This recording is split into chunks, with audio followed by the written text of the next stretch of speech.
बिस्मिल्लाहिर्रहमानिर्रहीम। अस्सलाम वालेकुम नाज़रीन, प्रोग्राम सबब मेरान में आऊं तव्हांजी मेज़बान तेरी मोहन नदीर किन जिथे भी हूंदो ख़ुशि हूंदो आबाद हूंदो ऐं सुबुह सुबुह जी मसरूफ़ियात मसरूफ़ हूंदा। सुबुह जो पंहिंजो आगाज़ अल्लाह साईं जे ज़िक्र ऐं क़ुरान पाक जी तिलावत सां ज़रूरु कयो हूंदो।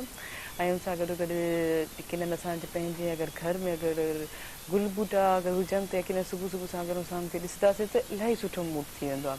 काफ़ी सारी जेकी आहे नेगेटिव एनर्जी हूंदी आहे उहा कन्वर्ट थी पॉज़िटिव में थी वेंदी आहे, क्योंकि नेचर अहिड़ी शइ आहे उहो पंहिंजे अंदरि हर इंसान जो जेको आहे ॾुख दर्द जेके एज़ॉर्व कंदी आहे ऐं उनखे रिटर्न में जेको आहे पॉज़िटिविटी ॾींदी आहे। त हर जेके घरनि में गुल ॿूटा नंढा नंढा हुजणु घुरिजनि। ऐं जीअं त अॼु खां जेको आहे स्कूल ऑनलाइन हूंदा, अॼु खां जेको स्कूल जेके आहिनि फिज़िकली एक्टिविटी में बंदि थी चुका आहिनि, ऑनलाइन क्लासिस ते वरी कंटिन्यू थी विया आहिनि। त उन्हनि ॿारनि उन्हनि पेरेंट्स खे चवणु चाहींदा टाइम टू टाइम जेके टीचर्स या जेको उनखे शेड्यूल मिले थो त क्लास ऑनलाइन अटेंड कनि। त ॾिसो 6 महीननि खां पोइ जॾहिं ॿीहर स्कूल रीओपन थिया त केतिरो बर्डन ऐं केतिरो प्रेशर हुयो। उन सां गॾो गॾु एग्ज़ाम्स बि हाणे वेझ खां थियण वारा आहिनि, उहो बि तव्हांजा ऑनलाइन ई थींदा। लेकिन इहो कोशिशि कजे त असांखे जेको पंहिंजो सिलेबस आहे उहो जेको टीचर्स जे जीअं ख़ासि करे टास्क वग़ैरह ॾियनि था या असाइनमेंट्स ॾियनि था या होमवर्क ॾियनि था उनखे फॉलो करे करणु घुरिजे। छो त हाणे इन्हनि मां ई असांजे जेके एग्ज़ाम्स ऐं प्रिपरेशन्स वग़ैरह थी सघे थी।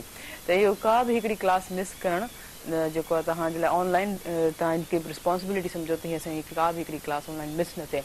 ऐं जेतिरा हिन प्रोग्राम सां ताउन कयो आहे टपाल मेज़बान जेके वधाए रिश्तनि जो मान ऐं सिंधी मेज़बानी जो राज़ बि टपाल मेज़बान चाहे आहे। टपाल मेज़बान जे ताउन सां असांजो प्रोग्राम सुबुह मेरान में ढाबो सजियल आहे जिते अदा सजाद खे भलीकार कंदमि। भलीकार अदा सजाद खे आहियो ठीकु आहे जेको असांखे टपाल मेज़बान जी चांहि ठाहे पीआरींदा थोरी देरि में। टपाल मेज़बान जॾहिं को पाकिस्तान आज़ादु थियो तॾहिं को असां सां जो साथ आहे। ऐं ख़ासि तौर ते जेके आहे सिंधी मेज़बानी जो राज़ बि टपाल मेज़बान चाहे। जीअं हाणे ख़ासि तौर ते सकाफ़त जा ॾियारा शुरू था थियनि त टपाल मेज़बान जो वधि खां वधि कंज़्यूम जेको असां सिंधी ख़ासि तौर ते जेके सिंधी मोहबती माण्हू आहिनि पंहिंजे रिवायती माण्हू आहिनि जेको महिमान नवाज़ी में जेको आहे टपाल मेज़बान चांहि पेश कंदा आहियूं।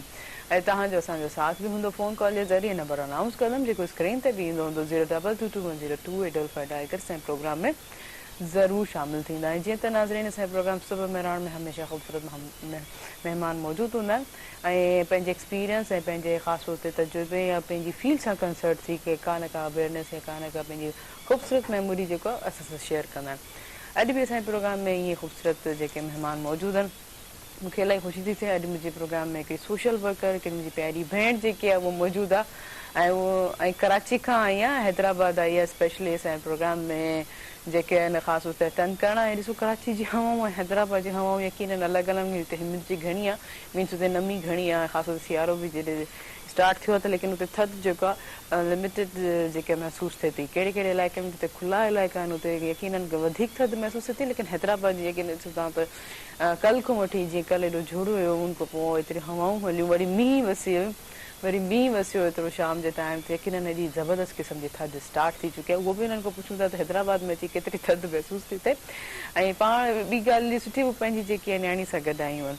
मूंखे इलाही सुठो थो लॻे। ॾिसो इहा हिकिड़ी मां सोशल वर्कर हूंदी आहे त काफ़ी यकीननि मूंखे टाइम कोन मिलंदो आहे, लेकिन कॾहिं एॾी रिस्पॉन्सिबिलिटी सम्झंदी त मूंखे जेको आहे पंहिंजे ॿारनि खे बि टाइम ॾियणु घुरिजे। कहिड़ी एक्टिविटीज़ में किथे न किथे हू पाण सां गॾु हुनखे वठी वेंदियूं आहिनि। पहिरियों त चओ था असीं तव्हां तारीफ़ करायूं काफ़ी इलाही भलीकार सुठे ख़ुशगवार मूड में आहे उनखे वरी ग्रैंड वेलकम कंदमि। परवीन ताहिर तव्हांखे तारिक साहिबा तव्हांखे जेको आहे भलीकार कीअं आहियो, ठीकु आहियो? अल्हम्दुलिल्लाह अल्लाह जो करम आहे। मूंखे इलाही ख़ुशी थी थिए तव्हां कराची मां आहियो। ख़ासि तौर ते तव्हांजी जेकी न्याणी आहे नूर फातिमा उनखे बि आउं वेलकम कंदमि। पहिरियों इहो ॿुधायो त इहो सॼो सफ़र कीअं लॻो ऐं कराची खां हैदराबाद ताईं जॾहिं चेंजिंग थी आहे लेकिन ह्यूमिडिटी मौसम वग़ैरह पहिरियों खां स्टार्ट कंदासीं।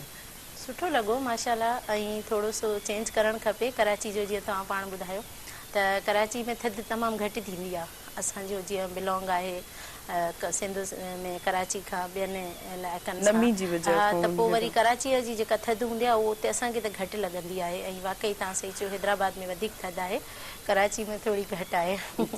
हा हिते अची करे थोरी थधि महसूसु थिए थी। ऐं सुठो लॻे थो माशाल्लाह। त हूअं त मां ट्रेवलिंग कंदी रहंदी आहियां फील्ड में पंहिंजे वर्क जे हिसाब सां। ऐं अॼु ख़ासि तव्हांजे प्रोग्राम में शिरकत करण लाइ अचिणो हुयो, सो ॾाढी एक्साइटेड हुई असां। ऐं ऐं ॾाढो सुठो पियो लॻे असांखे बि इलाही सुठो थो लॻे न मज़ीद तव्हां सां कचहरी थींदी ऐं लेकिन तव्हां सां गॾु गॾु असांजा ॿिया बि महिमान मौजूदु आहिनि नाज़रीन हू पाण जेके आहिनि डायरेक्टर बि आहिनि एक्टर बि आहिनि यंगेस्ट जेके आहिनि फीडबैक सुठो लॻंदो आहे जेके यंग एज में हिकिड़ो मोटिव हिकिड़ो ऑब्जेक्ट ऐं हिकिड़ो एम जेके जॾहिं ख़ासि तौर ते यूथ ठाहे छॾंदी आहे ऐं उन ते वर्कआउट कंदी आहे पंहिंजी सक्सेसफुल लाइफ जे लाइ त इहो हिकिड़ो ई पाथ जेको आहे असांखे हर लाइफ जी अचीवमेंट्स जेको आहे सक्सेसफुल माणे सघूं था त अचो त नाज़रीन तव्हांजो उन्हनि सां तारीफ़ करायूं अली हमाद तव्हांखे भलीकार कीअं आहियो ठीकु आहियो I am really glad to invite you. I am so humble to be you here. यकीनन जॾहिं इहो ख़ूबसूरत जॾहिं पर्सनैलिटी जॾहिं अचनि था या किरदार जे हवाले सां या कम जे हवाले सां ख़ासि तौर ते यूथ जे हवाले सां त हमेशह मेहरान टेलीविज़न हुनखे मौक़ो ज़रूरु ॾिनो आहे अॼु तव्हां असांजे प्लेटफॉर्म सुबुह मेहरान में आहियो त यकीनन सभु जेके यूथ उन्हनि खे इंस्पिरेशन बि मिलंदी तव्हांजे वर्कआउट जे हवाले सां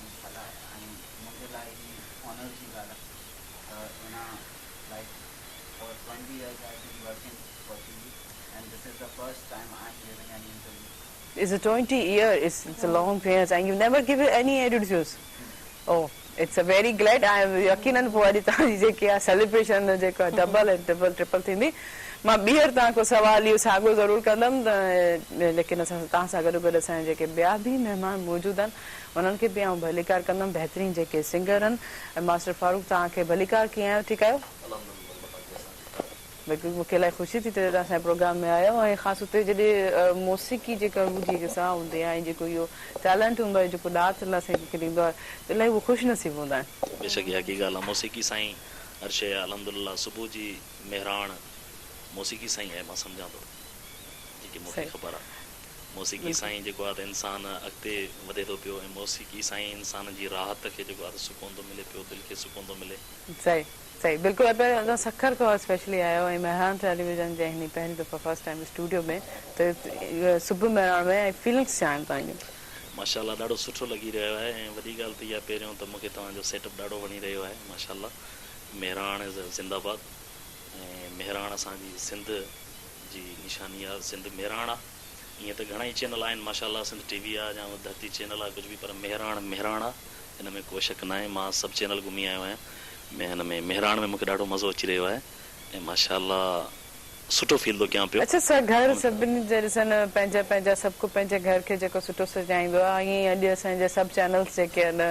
सिंधी मीडिया जा जेके आहिनि ख़ासि तौर ते उहो पंहिंजे कल्चर खे प्रमोट कनि पिया कल्चर जेको आहे सेलिब्रेट कनि पिया हर तरीक़े सां जेको आहे ॾाढे ख़ूबसूरत अंदाज़ में जेके हू सेटिंग कनि पिया त ऐं सभिनी लाइ जेके दुआ कयूं सॼी टीम लाइ उन्हनि लाइ सॼे जेके बि असां सिंधी मीडिया चैनल हू कमु पंहिंजे कम में अॻियां अॻियां सुठे खां सुठो कमु कनि छो त ॾिसो असां हिक ॿिए खे ॾिसी करे सुठो कमु कंदा आहियूं ऐं सभु असां ॿई हिकु आहियूं ऐं ख़ासि तौर ते जॾहिं हिकु ॿिली करे पंहिंजो ट्रेडिशनल ऐं रिजिनल जेको असांजो इवेंट अचे थो त यकीनन असां कोशिशि कंदा आहियूं त सुठे मां सुठो ऐं गॾु करे जेको सेलिब्रेट करणु घुरिजे यकीनन इहे सभु लाइफ असांजी पंहिंजे में ऐं रवैयनि में बि असां वीचार कंदासीं त घर में बि अहिड़ा माहौल जेके आहिनि इलाही पीसफुल रहंदा अच्छा तव्हांजी सुबुह ईअं मोस्टली कीअं स्टार्ट थींदी आहे कीअं वर्क कंदा आहियो ऐं ख़ासि तौर ते सियारे जी जेकी आहे सुबुह हूंदी आहे न सियारे जी सुबुह सां जेको आहे त मां स्टार्टिंग जेको आहे त पहिरियों थो थी करे अल्हम्दुलिल्लाह फजर जे टाइम निमाज़ पढ़ंदो आहियां मां पहिरीं फ़ुर्सत में निमाज़ खां पोइ दौर कंदो आहियां ऐं मां किरात सां दौर कंदो आहियां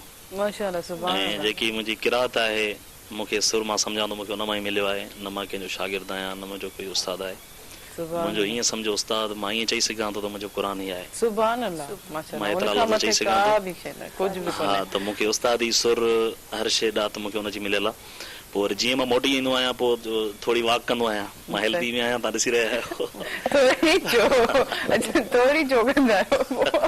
वॉक करे बसि मोटंदो आहियां बसि थोरो रियाज़ करिणो हूंदो आहे बसि पोइ कंहिं बि सॉन्ग खे खणंदो आहियां पोइ हुनजी कोशिशि कंदो आहियां त इहा शइ पूरी कयां पोइ नथी सघंदी आहे कॾहिं कॾहिं त पोइ देरि बि थी वेंदी आहे ऐं ख़ासि तौर ते मां निकिरी वेंदो आहियां कचे में न असांजे बेक में आहिनि जतोई वेठा आहिनि पोइ उन्हनि जे बेक में बाग़ आहिनि उन्हनि जा उन्हनि में वेहण सां वरी मज़ो ई पंहिंजो बाग़ पवंदी आहे पई ऐं आवाज़ माना ईअं तमामु प्यारो निकिरंदो आहे पोइ उते इहा ई हूंदी आहे मौसीक़ी में जीअं तव्हां चयो त तव्हां जेको उस्ताद कोन्हे त लेकिन तव्हां कंहिंखो इंस्पायर थी करे या को सिखिया बि माना कोन थी अल्हम्दुलिल्लाह कंहिंजी न आहे मां ड्राड़ न हणंदुसि त मुंहिंजो फलाणो हो आहे बाक़ी हा इहो आहे त अल्हम्दुलिल्लाह मास्टर फारूक मां नालो इन करे रखियो आहे माण्हू ऐं मां कंहिं इंटरव्यू में इहो बि चयो आहे त मां मास्टर मंज़ूर जो शागिर्द आहियां ऐं मास्टर मंज़ूर शागिर्द मां इन करे आहियां जो मां उनखे जेको आहे त ओबे कंदो आहियां, उनखे माना जेको आहे त लाइक कंदो आहियां, उनजे सॉन्ग खे, उनजे किरदार खे लाइक कंदो आहियां मां, उनजे सुर खे लाइक कंदो आहियां, उनजी शाइरी खे, उनजे आइडियल आहिनि तव्हां लाइ। हा आइडियल आहिनि, इन करे मां उनजो शागिर्द सॾाईंदो आहियां।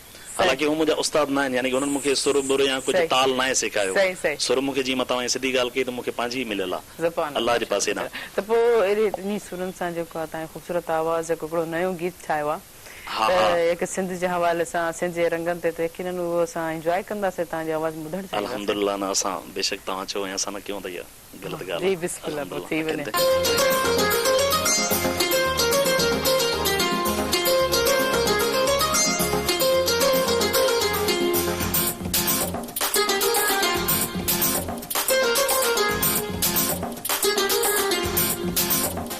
इहो घोट वाजे जे कुल्हन ते अजरक आहे, मुंहिंजी सिंध जो सूर हुआ। ओ इहो घोट वाजे जे कुल्हन ते अजरक आहे, मुंहिंजी सिंध जो सूर हुआ, मुंहिंजी सिंध जो सूर हुआ। ओ मुंहिंजी धरती जो दिल बरवाला, मुंहिंजी सिंध जो सूर हुआ। ओ मुंहिंजी धरती जो दिल बरवाला, ओ इहो घोट वाजे जे कुल्हन ते अजरक आहे, मुंहिंजी सिंध जो सूर हुआ। ओ इहो घोट वाजे जे कुल्हन ते अजरक आहे, मुंहिंजी सिंध जो सूर हुआ।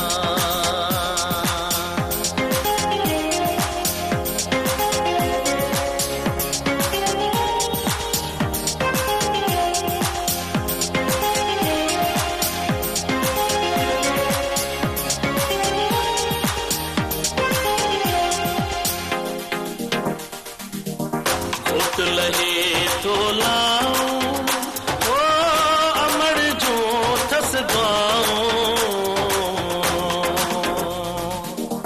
घोट लहे तो लाओ ओ अमर जो थस गाओ।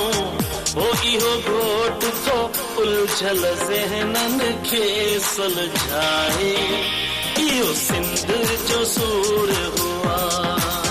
ओ इहो घोट जे कुल्हन ते अजरक आहे, मुंहिंजी सिंध जो सूर हुआ।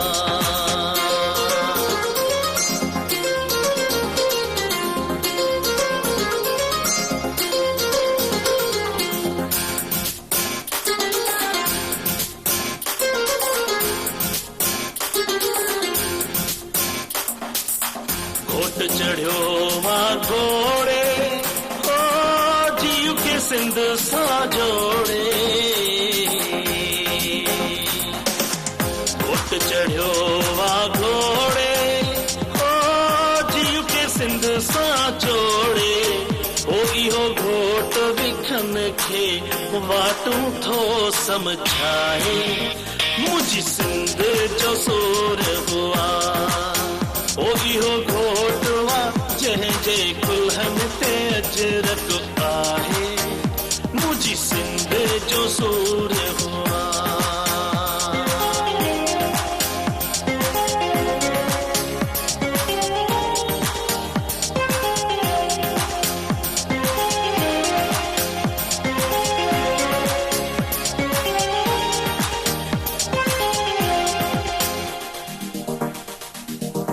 घोट साहिब प्यारो, ओ अबे अमर जो सहारो। घोट आज़ाहिद प्यारो, ओ अबे अमर जो सहारो। ओ इहो घोट त सिंध जा गीत सवे तो गाए, मुंहिंजी सिंध जो सूर हुआ। ओ इहो घोट वा जंहिंजे कुल्हन ते अजरक आहे, मुंहिंजी सिंध जो सूर हुआ, मुंहिंजी सिंध जो सूर हुआ। ओ मुंहिंजी धरती जो दिल बरवाला, मुंहिंजी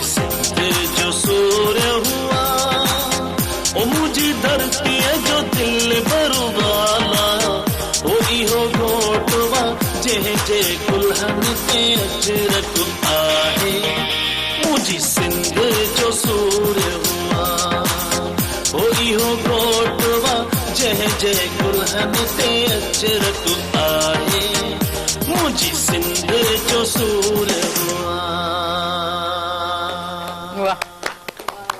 जबरदस्त जबरदस्त, इलाही खूबसूरत गीत, इलाही खूबसूरत अंदाज में, इलाही खूबसूरत आवाज में संजय कैसे। लेकिन हींअर वक्त थियो शॉर्ट कमर्शियल ब्रेक जो। इन्हीं प्रोग्राम सां तावन कयो टपाल मेज़बान जेके ॿुधाए रिश्तनि जो मान ऐं सिंधी मेज़बानी जो राज़ बि टपाल मेज़बान चाहे आहे। काॾे न वञिजो, असां सां गॾु रहिजो।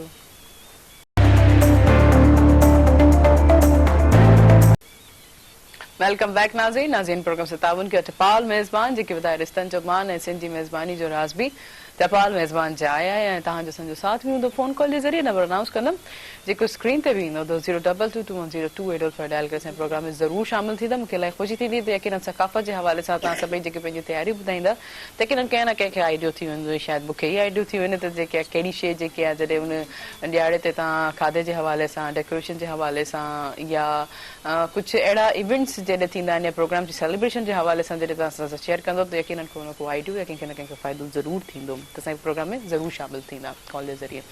ऐं जीअं त मुंहिंजी प्यारी भेण परवीन तारिक मौजूदु आहिनि, कराची खां हू आयल आहिनि। ऐं जीअं मुंहिंजे ख़्याल में हिकिड़ी कॉल अगरि कॉल रिसीव करे वठां। हलो अस्सलाम वालेकुम। हेलो हेलो अस्सलाम वालेकुम। वालेकुम सलाम जी, केरु किथां खां? जी मां ज़ैन थो ॻाल्हायां दी। ज़ैन कीअं आहियो, ठीकु आहियो? जी दी मां बिल्कुलु ठीकु आहियां, तव्हां ॿुधायो? बिल्कुलु ठीकु, मूंखे इलाही ख़ुशी थी थिए ज़ैन तव्हां असांजे प्रोग्राम में शामिल थियो। ज़ैन तबियत कीअं आहे तव्हांजी? लास्ट टाइम तबियत ख़राबु हुई, बुखार हुयो तव्हांखे? जी बुखार हो पर हाणे सही आहे। शुक्र शुक्र। पोइ कीअं पियो कराची ॾिसण जो? हा सभु ठीकु आहे, अलाह तव्हांखे सिहत ॾे। त अॼु पोइ छा ॿुधाईंदव ज़ैन? जी तव्हांजे महिमान खे भले साल कंदमि मां कलाम ॿुधाईंदमि। जी जी जी जी ॿुधायो ॿुधायो। रही सदा सिंध जी जोनी मारवणनि जी मिठड़ी बोली ज़मी गली घर घर कूजन सिंध अमर जा नारा नारा नारा। ये सिंधी जिए सिंध वारा जियन सिंधी टोपी अजरक वारा जिए। ये सिंधी जिए सिंध वारा जियन सिंधी टोपी अजरक वारा जिए।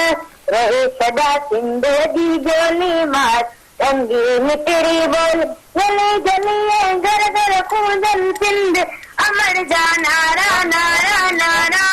ये सिंध जिए सिंध वारा जिए सिंधी टोपी अजरक वारा जिए। वाह जबरदस्त ज़ैन, अॼु त सफ़ा छाए चयो। Thank you thank you Zain, thank you so much. मूंखे इलाही ख़ुशी थींदी आहे जॾहिं बि तव्हां असांजे प्रोग्राम में शामिल थींदव। जी परवीन तारिक साहिबा, माशाल्लाह तव्हां जीअं सोशल वर्कर बि आहियो, टीचर बि आहियो हिकिड़े स्कूल में, ऐं बेसिकली तव्हां जेको सिंधी पढ़ाईंदा आहियो, ॿियो इस्लामियत पढ़ाईंदा आहियो। त हाणे जेके ऑनलाइन वरी क्लासिस ॾियूं थी वियूं आहिनि, माशाल्लाह तव्हांजी बि न्याणी आहे की न कंहिं क्लास में कंहिं स्कूल में पढ़ंदी हूंदी नूर फातिमा, त तव्हां कीअं था ॾिसो इन सेटअप ऑनलाइन खे? बहितरीन आहे। ऐं जीअं त इंटरनेशनल लेवल ते ऑनलाइन क्लासिस या ऑनलाइन पढ़ाई हले पई ऐं इहा असांजे मुल्क में तमामु न हुजणु बराबरि हुई ऐं इहा लॉकडाउन जे करे इंट्रोड्यूस थी आहे। As a teacher as a mother मां इहो इन में ॾिठो आहे त तमामु बहितरीनु आहे। एज़ अ टीचर थोरी महिनत करणी पई शुरू में, छो त असां यूज़ टू न हुयासीं। असां यूज़ टू हुयासीं फेस टू फेस क्लास ते। जॾहिं असां ऑनलाइन ते वियासीं त शुरू में थोरियूं ॾुखियाई थियूं, उनखां पोइ असां आहिस्ता आहिस्ता हाणे उनखे जेको आहे सो मतिलबु कमांड अची वई आहे। ऐं ॿारनि जे लाइ बि सुठो आहे, जीअं त टेक्नोलॉजी जो दौरु आहे त ॿारनि खे बि नयुनि शयुनि जी ख़बर पए थी ऐं उहे ऑनलाइन क्लासिस वठनि था। त उन में मुंहिंजे ख़्याल में त बिल्कुलु उहा ई पढ़ाई थिए पई जीअं स्कूलनि में थिए पई। सही। बसि हिकिड़ी शइ आहे त स्कूल में वरी जीअं क्लास जो हिकिड़ो माहौल हूंदो आहे, 30 या 25 स्टूडेंट वेठा हूंदा आहिनि, त उन्हनि जो हिकिड़ो माहौल हूंदो आहे, उहो कोन्हे, पर पढ़ाई बिल्कुलु उहा मिले। सही। ऐं ॾिसो तव्हां पाण टीचर आहियो, लेकिन तव्हांजा ॿार बि नंढड़ा नंढड़ा, त उनखे कीअं पोइ मैनेज कंदा हूंदा ऑनलाइन, लेकिन तव्हां पंहिंजी क्लासिस ऑनलाइन वठंदा हूंदव? हा, पोइ इन जे लाइ वरी थोरो सो असांखे पंहिंजा गैजेट वठणा पिया, तयारी करणी पई, लैपटॉप ज़रूरी थी वियो ऐं कंप्यूटर में सिस्टम ठाहिणो पियो। ॿ शयूं थी वियूं, ॿारनि लाइ बि तव्हां लाइ बि। सम टाइम ईअं थींदो आहे त हाणे मुंहिंजी बि क्लास आहे ऐं मुंहिंजे ॿिनि ॿारनि जी क्लास आहे त हाणे मूं वटि 3 गैजेट हुजनि त जीअं असां 3 क्लास वठी सघूं पोइ इन जे लाइ उन्हनि खे असांखे तरतीब ॾियणो पियो ऐं ॾिनोसीं तरतीब ज़ाहिरी आहे शयूं जॾहिं बि कोई बि वोकियो ईंदो आहे त उनखे माण्हू मैनेज करे वेंदो आहे पोइ इहो मैनेज करिणो पवंदो आहे इहो पेरेंट ते आहे त तव्हां पंहिंजे ॿारनि खे ऑनलाइन जेका मिले थी पई एजुकेशन उनखे केतिरे क़दुरु ताईं कामयाबु कयो था उहो पेरेंट ते डिपेंड करे थो ऐं कुझु पेरेंट मां अहिड़ा बि ॾिठा आहिनि जेके चवंदा आहिनि ॿार सुम्हनि था सी आहे थधा छॾे सुम्हनि उन्हनि जी क्लास मिस थी वई पर जॾहिं त फेस टू फेस क्लास थियनि था तव्हां ॿारनि खे स्कूल मोकिलियो था त घर में बि उथारे विहारे ऑनलाइन क्लासिस वठायो ऐं इहो हिकिड़ो बहितरीनु नेमुल बदल आहे हिन अहिड़ी हालत कोविड जी सिचुएशन में तव्हां खामखा ॿारनि खे ॿाहिरि कढो रिस्क खणो त तव्हां घर में बि उन्हनि खे उहा ई तालीम मिली सघे थी पूरी पेपर बि थियनि था यूनिवर्सिटी लेवल ताईं ॾिसो हले थी पई ऑनलाइन क्लासिस त हिन में को हर्ज कोन्हे तमामु सुठी आहे ऐं इहो न्यू टेक्नोलॉजी सां बि ॿार मुतारिफ़ थिया आहिनि बिल्कुलु लेकिन मज़ीद कचहरी थींदी ख़ासि सक़ाफ़त जे हवाले सां बि जेके असांजे लेडीज़ अॻ में हूंदियूं आहिनि ड्रेसिस डेकोरेशन उन ते मज़ीद थींदी लेकिन पहिरियों जेके असांजा भाउ जेके आहिनि अली हमाद मौजूदु आहिनि उन अमीर वेंदा जी Ali Hamad again I want to tell you how you feel today Alhamdulillah, I feel very much honored to be here, and as I said, from the beginning, asanji koshish ye hui that we must train our Sindhi youth. Sahi. That asanjo culture chai, asal culture chai, and Sufism ke asan. सही सिंध माने उहे ॾिसो सिंध ऐं सूफ़ियुनि जे हवाले ख़्याल वरितो आहे ॿार वरितो आहे जे मां तव्हां लाइ थोरो मां ॿुधाए वठां जीअं तव्हां पाण जीअं ऑस्ट्रेलिया खां मीडिया जीअं की मास्टर करे आया मीडिया एजुकेशन जी मास्टर करे आया ऐं तव्हां सूफ़िज़म ते हिते कमु था कयो त जेके असांजी सिंधी सूफ़िज़म आहे छा ऐं ख़ासि तौर ते यूथ ते यकीनन इहो सुठो इनिशिएटिव आहे ऐं असां जीअं चवणु चाहियूं त असां जेका नौजवान यकीनन हिन पासे घटि हूंदा आहिनि पर देयर इज़ वन क्वेश्चन तव्हां चयो त U work in 20 years since showbiz but you first time appearing in a screen. Why? What's the reason behind? A screen in an interview. In an interview, like interview. Otherwise, I work for. Achha, why the first? I did you. Why is the first time you're getting interviewed? Because of Mehran TV. This is a. ये मूं चयो न मेरा television जेको आहे हमेशह नए talent खे ऐं ख़ासि तौर ते जेको सूफ़िज़म ते या असांजे सिंध जेको कमु करे यकीनन हुनखे मौक़ो ज़रूरु ॾींदो आहे त अॼु मूंखे ख़बर पई त जेके असांजा प्रोड्यूसर आहिनि असांजे जेके डायरेक्टर आहिनि ही पाण में दोस्त बि आहिनि ऐं यकीनन इहा ॻाल्हि सुठो लॻंदो आहे त का शइ कोई ॾिसे न को उनखे एप्रिशिएट ऐं इनहेंस ऐं ख़ासि तौर ते ग्रूम ऐं उनखे परफॉर्म हाँ अली हमाद क्या कहेंगे इस बात पे फ्रेंडशिप के हवाले से जो मैंने कहा कि हमारे और काम को बिल्कुल वो उसमें यही है कि जो हमारे बुजुर्ग हैं हमारी फ्रेंडशिप उनके थ्रू ही होती है अच्छा शाह साईं हो गए सच्चल साईं हो गए कलंदर साईं हो गए तो ये हमारी दोस्ती भी उन्हीं की वजह से है जबरदस्त हम भी उन्हीं के फकीर हैं और आपके डायरेक्टर भी उन्हीं के फकीर हैं तो हैदर जबरदस्त ये चीज होनी चाहिए पर हिकिड़ी कॉल मां कॉल रिसीव करे वठां हेलो अस्सलाम वालेकुम वालेकुम सलाम जी केर किथां खां पंहिंजो तारीफ़ हेलो अजी अस्सलाम वालेकुम मैं फरमान तिलक थो ॻाल्हायां कॾहिं खां तव्हांखे भली कर प्रोग्राम सुपर मेरार में कीअं आहियो कीअं पे गुज़रे सुबुह तव्हांजी ऐं छा चवणु चाहींदो प्रोग्राम जे हवाले सां जी सुठी पई गुज़रे टोपी अजरक जी तयारी आहे अॼु पंहिंजी गेस्ट था ॻाल्हायो जी केर कंहिंसां ॻाल्हायो ॿुधनि पिया ईमेल गेस्ट जेका आहे जी छा चवणु चाहींदव मुंहिंजी प्यारी भेण परवीन तारिक मौजूद आहिनि जी ॿुधनि पियूं तव्हांखे अस्सलाम वालेकुम अदा जी चओ शायदि कॉल ड्रॉप थी वई थैंक यू सो मच तव्हां असांजे प्रोग्राम में शामिल थियो लेकिन अच्छा तव्हां ॾे ईंदासीं मास्टर फारूक साहब त ही सकाफ़त जा ॾियारा ही सभु शइ तव्हां ॾिसो त हिकिड़ो ख़ूबसूरत गीत बि तव्हां कयो त तव्हां उन ॾियारे ते तव्हांजी पहिरीं एक्टिविटी छा हूंदी आहे सकाफ़त ॾींहं ते पहिरीं त इहा ई शइ हूंदी आहे त माना का शइ नई असां प्रिपेयर कयूं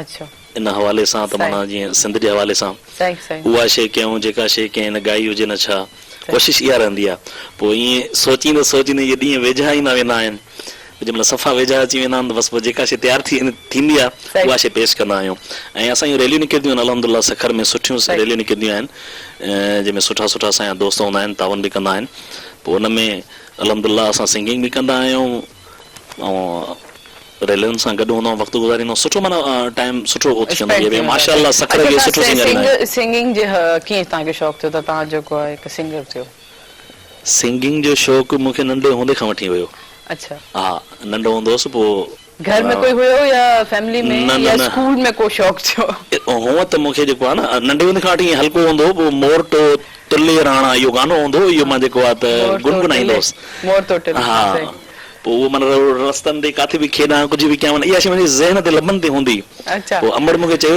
पोइ भला अॼु इहो झूंगारियो थोरो तो पहिरियों मोर तो ठिले थोरो झूंगारियो अॼु माना इहो पुराणो आहे त पोइ जो अॼुकल्ह बि असां जेको अॼु बि असां सदा ॿार असां अॼु बि जेको आहे मोर तो टिले असां इलाही इंजॉय कंदा आहियूं त कुझु त ॿोल यादि हूंदा नंढपण न कुझु आहे न अलाह ख़ैर कंदो जी मोर थो टुले राणा मोर थो टुले मोर थो टुले राणा मोर थो टुले जेको मामन जे कुले जेको चाचन जे कुले ओ राणा राणा मोर भले पियो टुले गुजर ते मोर टो टुले राणा मोर टो टुले मोर थो टुले राणा मोर थो टुले वाह इहो हूंदो बस पोइ इहो ॻाईंदोसि मां घणो पोइ हुन ते मामा चवंदी तूं ॻाइण जो शौक़ु आहे तोखे लॻे थो किथे ॻाइण में बीहंदे त वरी ईअं हली हली जेको आहे त यूनिवर्सिटी मां फील्ड में आयुसि शाहदुल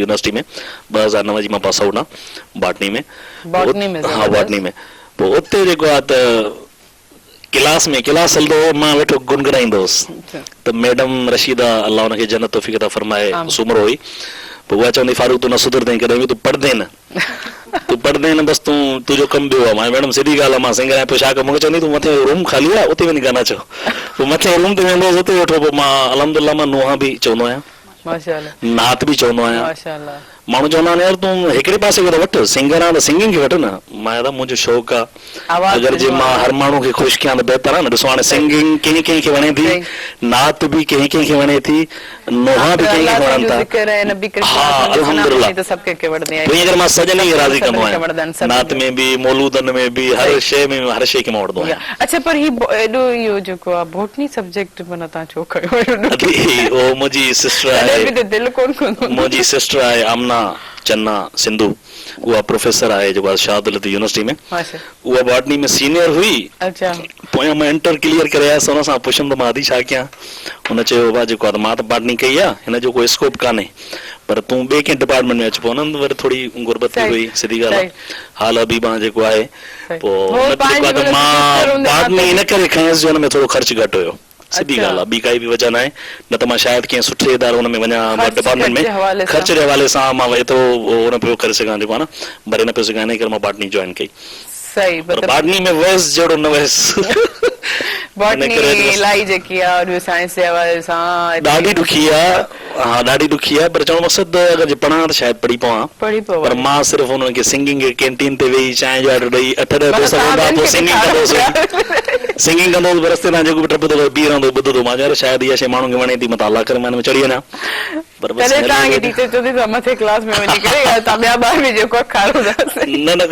ॿार खाराइण जो चयो हुन जो पंहिंजो वक़्तु जेको आहे गुज़ारियो सुठो असां बि पढ़ायूं तव्हां बि पंहिंजो मज़ीद हिन कचहरी थींदी लेकिन हींअर वक़्तु थियो शॉर्ट कमर्शियल ब्रेक ते हलूं था ब्रेक ते नाज़रीन हिन प्रोग्राम सां ताउन कयो टपाल मेज़बान जेकी वधाए रिश्तनि जो वान ऐं सिंधी मेज़बानी जो राज़वी टपाल मेज़बान चाहे आहे काॾे न वञिजो असां सां गॾु रहिजो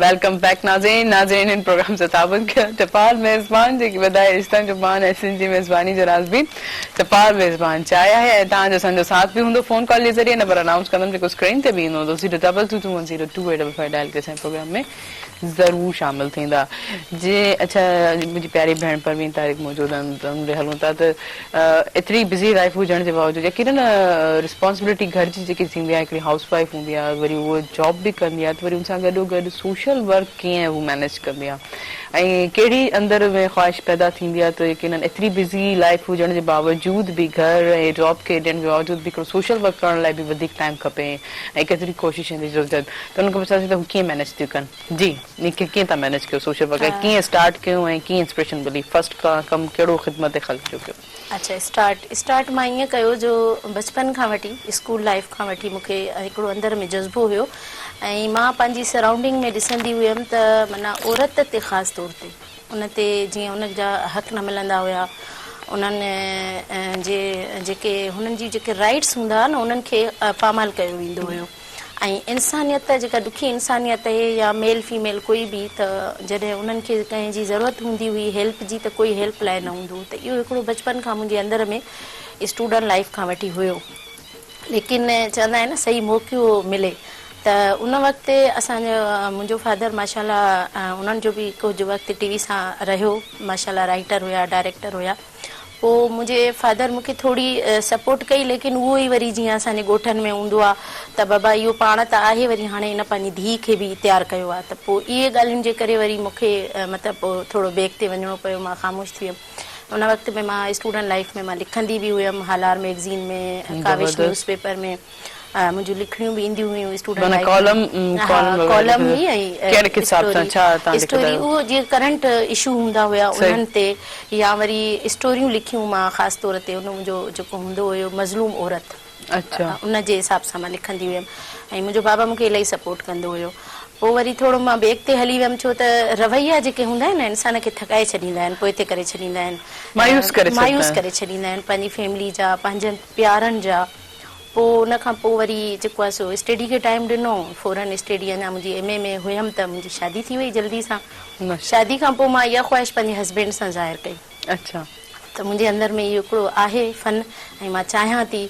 ऐं उहो हिकु दफ़ो ईअं थियो जो मुंहिंजी कज़न सां त हलो मुंहिंजो रिश्तो हुयो, पर जिथे बि किथे इंसानियत खे ज़रूरत थींदी हुई त मां तड़पी पवंदी हुअमि। त हिकु दफ़े मुंहिंजे हस्बैंड मूंखे चयो त तूं त ईअं कर जो हाणे घर छॾे करे न हिकिड़ो पंहिंजो सोशल इदारो खोले छॾ। त मां चयो सची ॻाल्हि कई अथव, मूंखे यादि अची वियो, मुंहिंजे त इहो अंदर में आहे, मां कंदमि। पोइ 2-3 ॾींहंनि खां पोइ ईअं पाण में कचहरी कंदे चई ठीकु आहे तव्हां कयो। हुननि मूंखे ॾाढी सपोर्ट कई, ऐं माशाल्लाह अॼु जेको मां हिते वेठी आहियां, मां एप्रिशिएट कंदमि पंहिंजे हस्बैंड खे, उन्हनि जी सपोर्ट, उन्हनि जी गाइडलाइन सां मां वर्क कयां थी पई। सही ज़बरदस्त, माना हे भातार जो कमाल आहे जेको तव्हां खे एतिरो सपोर्ट कयो। माशाल्लाह माशाल्लाह, जीअं चवंदा आहिनि न हर कामयाब मर्द जे पोयां हिकिड़ो जुमिलो सिर्फ़ चवंदा आहिनि त हर कामयाब मर्द जे पोयां औरत जो हथ हूंदो आहे, त मां हाणे इहो फ़ख्र सां चवंदमि त हर कामयाब औरत जे पोयां बि यकीनन मर्द जो हथ ज़रूर हूंदो आहे, किथे पीउ हूंदो आहे, किथे भाउ हूंदो आहे, किथे पंहिंजो हस्बैंड हूंदो आहे। सही, बिल्कुलु बिल्कुलु। हिकिड़ी कॉल रिसीव करे वठो, पोइ तो ही कंटिन्यू था कयूं। जी जी, अस्सलाम वालेकुम। हेलो, वालेकुम सलाम। तहरीम कीअं आहियो? बिल्कुलु ठीकु ठाक। शाज़िया कीअं आहियो? अल्हम्दुलिल्लाह, मां बिल्कुलु ठीकु आहियां। सियारे जूं तव्हांखे मुबारक हुजनि शाज़िया। ख़ैर मुबारक, तव्हांखे बि मुबारक हुजनि। स्वेटर वेटर टोपी अजरक जेको कवर करे जेको एंजॉय कयो था सियारे खे? जी, मतलब सियारे खे एंजॉय कयो पिया? हा हा बिल्कुलु एंजॉय कयूं था। अॼु कीअं पियो लॻे शो जे हवाले सां, छा चवणु चाहींदव? हा, शो तमामु ज़बरदस्त, मां झटके सां ॾिसां थी। झटके सां छो था ॾिसो? चैनल क्लियर नथो हले असां वटि। सही सही, इहो तव्हांजो जेको इशू हले पियो जेको इहे शाज़िया टीवी जेकी आहे नई वठो, हाणे पुराणी टीवी थी वई आहे। ॿिया चैनल बि न हलनि न, टीवी असांजी ख़राब हुजे त पोइ ॿिया चैनल सभु हलनि पिया चैनल सही। हाणे ॻाल्हि ॿुधो, तव्हां केबल वारे खे बि नथा चई सघो, बाक़ी मायूं कीअं करण, असांजो कहिड़ो ॾोह आहे इन में भला? न न, असां चयो अथसि बिल्कुलु चई सघूं था, छो नथा चई सघूं, असां चयो बि अथसि। एतिरा ॾींहं थी विया आहिनि शो ॾिसण, पोइ कीअं मज़ो ईंदो? झटकनि में ॾिसो पिया शाज़िया, भला इहो कीअं जो हल त कढो न सही सां। हा, त पोइ तव्हांखे कॉल कयां थी, तव्हांजे चैनल वारनि खे चवां थी त तव्हां ई चओ भला केबल वारनि खे छो न चैनल हलायो। असां त चयोसीं हर कंहिंजो ॾिसो पंहिंजो सेटअप ऐं फ्रीक्वेंसी जी सेटिंग्स हूंदी आहे, हर केबल ऑपरेटर वटि बॉक्स हूंदो आहे, उन में जेको आहे कन्वर्ट करे सैटेलाइट को कैच करे हू डिलीवर कंदा आहिनि, त किरन उहो सभिनि जो सेटअप उन्हनि वटि हूंदो आहे। लेकिन ॿियो कुझु ॿुधायो, ठीकु आहियो? बिल्कुलु, तव्हां सही चयो त इहो मतिलबु वरी चैनल वारनि जो बि कमु आहे, त उहे उन्हनि खां पुछा करे छो नथा उन्हनि एरियाज़ में हलायो, उन्हनि इलाइक़नि में छो नथा हलायो। अच्छा, मूं सकाफ़त जे हवाले सां पुछो, तव्हां पाण पुछी सघो था, क्योंकि ही प्राइवेट्स हूंदा आहिनि, त प्राइवेट से न मूंखे लॻे थो तव्हां जेको आहे उन्हनि खे मंथली कोन था ॾियो उनजी फीस।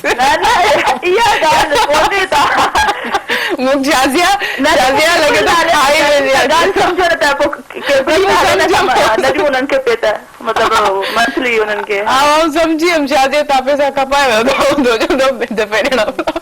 अच्छा, मूंखे ॿुधायो तयारी कीअं थी हले सकाफ़त जी?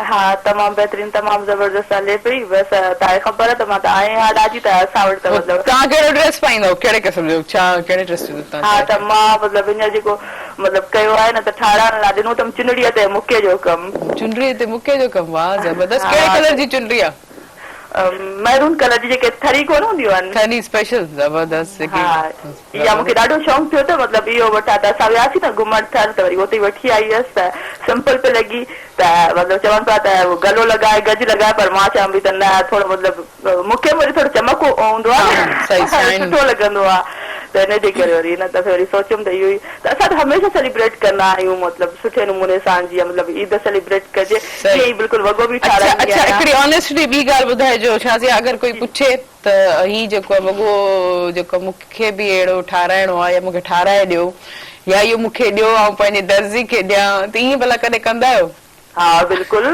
पक सफ़ा सच जेको तव्हां मूंखे मतलब कीअं कॉन्टेक्ट करे सघो था बिल्कुलु मां तव्हांखे ॾींदुसि बि ठाराए बि ॾींदुसि अहिड़ी का वॾी ॻाल्हि ई कोन्हे का मूं त ॿियनि जे हवाले सां चयो त हिकिड़ो छोकिरियुनि में कंहिंजी पंहिंजी पॉज़िटिविटी हूंदी आहे त मुंहिंजो जेको वॻो आहे ख़राब न थी वञे या मुंहिंजी का डिज़ाइन चुराए न वञे ऐं ख़बर थी मुंहिंजूं कज़न्स जेके हूंदियूं आहिनि अक्सर मोड ई ईंदियूं आहिनि के स्कूल जा फंक्शन वग़ैरह थींदा आहिनि अच्छा हा त शाज़ा वटि इहे शयूं मिलंदियूं आहिनि त मूंखे त ॾाढो शौक़ु आहे मां त बचपन खां वठी भर्स पाता आहिनि माशाल्लाह मुंहिंजी अम्मी बि इलाही शौक़ीन हुई त इन करे मूंखे त बचपन खां त अॼु ताईं बि मूंखे इलाही शौक़ु आहे वाह वाह शाज़िया पोइ बसि हाणे ख़बर पइजी वई ॿियनि कज़न्स खे बि तव्हांजे सभिनी खे तव्हांजे सॼे आला वारनि खे तव्हां ईंदा जेको शाज़िया सां रुजू करनि का बि अहिड़ी शइ खपे पर इलाही ख़ुशी थी शाज़िया तव्हां असांजे प्रोग्राम में शामिल थियो हमेशह ईअं ई थींदा रहो पर हींअर वक़्तु आहे शॉर्ट कमर्शियल ब्रेक ते ब्रेक सां वेंदासीं थैंक यू नाज़रीन हिन प्रोग्राम सां ताबून कयो टपाल मेज़बान जेके ॿुधाए रिश्तनि जो मान ऐं सिंध जी मेज़बानी जो राज़ बि टपाल मेज़बान चाहे आहे कार्यक्रम वञिजो असां सां गॾु रहिजो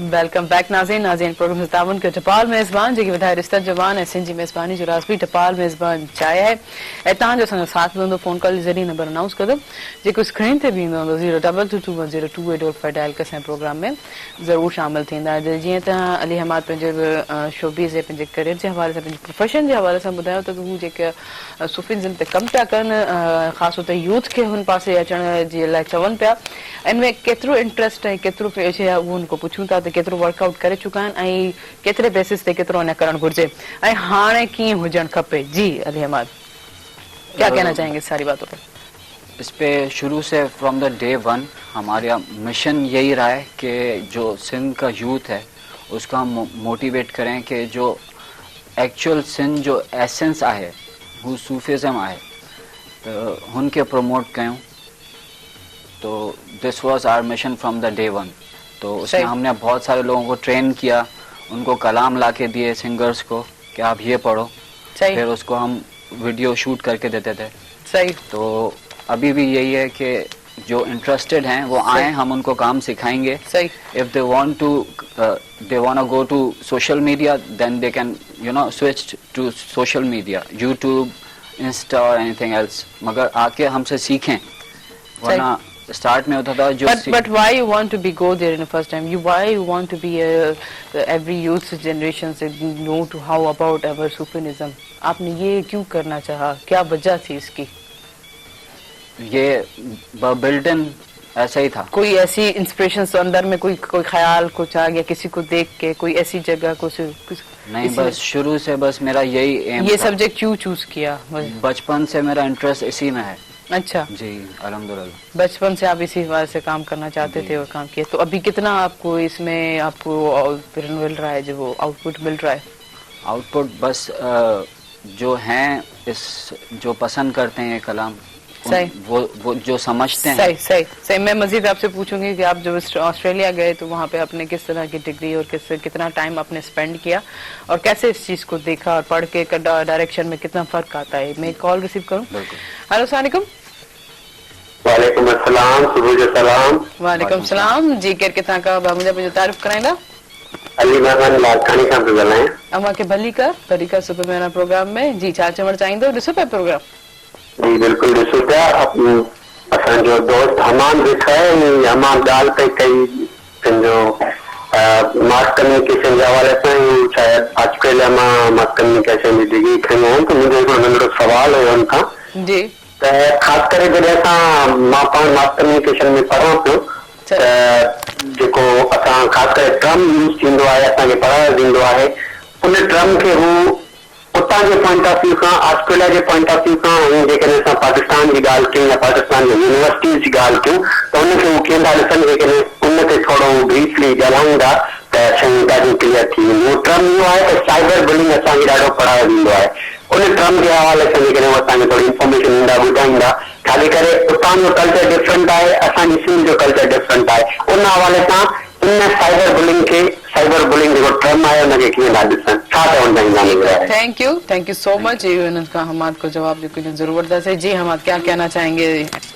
साइबर बुलिंग बेसिकली अब यूट्यूब की पॉलिसीज़ ऐसी हैं कि अगर आप उस पर ये ऑप्शन है कि अगर आप उस पर लगा दें this video is made for kids तो उसमें कमेंट्स भी ऑफ हो जाते हैं। सही। तो कोई आपको बुली वैसे कर नहीं सकता। सही।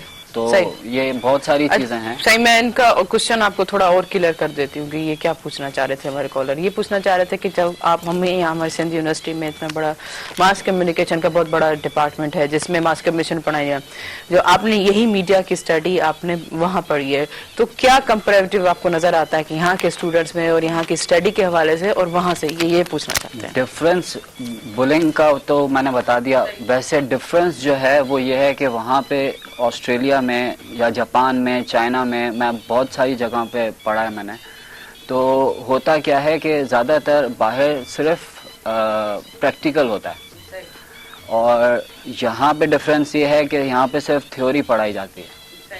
तो ये डिफरेंस है। वहाँ पे आपको एडिटिंग भी अगर डायरेक्टर है तो उसको एडिटिंग भी खुद करनी होती है, उसको ये शूटिंग, ये पोस्ट प्रोडक्शन ये सब कुछ खुद करना होता है। सही। तो जब वो उस तरह से प्रैक्टिकली वो काम करता है तो उसको फिर इजी होता है कि कैमरामैन को एंगल बता सके, एडिटर को जो है वो बता सके कि एडिट कैसे करना है।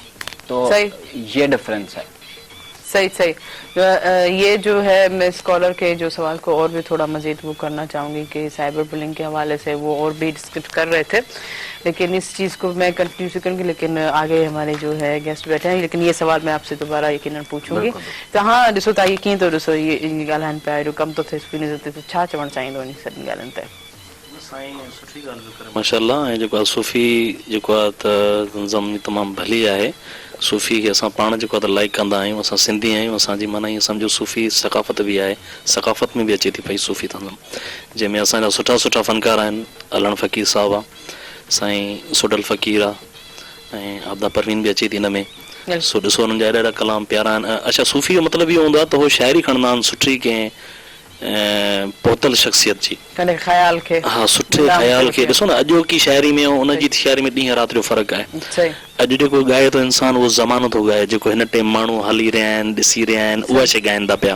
त यार उहो ॾिसो वेगन में छोकिरी थी वञे इन ते गानो ठाहे वेंदा, उहा हिकु छोकिरी वेगन में मुंहिंजी हुन ते दिलि अची हाणे इहा शाइरी आहे। ऐं अॻी शाइरी जेका हुई सूफ़ी जी जेकी आहे त उहा अलाह सां हम कलाम हूंदा हुया। ऐं यकीन कयो उहे ॻाइण माना उन्हनि जो माना जीअं ॻाईंदा न त माण्हू जेके जाइल हूंदा त उहो ईअं सम्झंदा यार इहा छोकिरी वारो ॻाल्हाए ॾिस, इहा शाइरी माना छोकिरी जी आहे पर उहो अलाह सां जेको आहे त सुनंदा आहिनि, हम कलाम हूंदा आहिनि। इन करे जेको आहे त इहा शइ सुठी आहे। साईं जी मूंखे ॾाढी इहा शइ वणी आहे ऐं मां हिकु सिंधी थी करे साईं खे जेको आहे त विश कंदुसि माशाअल्लाह। ॾाढो जेको आहे त एप्रिशिएट आहियां साईं माशाअल्लाह। सूफ़ी खे मां चवंदुसि सभु हिनखे खणनि। सही। यकीन इलाही सुठी ॻाल्हि तव्हां इहा कई त पर हाणे तव्हां मौजूदु आहियो त हिकिड़ो ॿियो बि तव्हां को कलाम ॿुधी वठूं। हा ज़रूरु खिंदो बाबा आया हूं ज़ाहिरी ॻाल्हि आहे।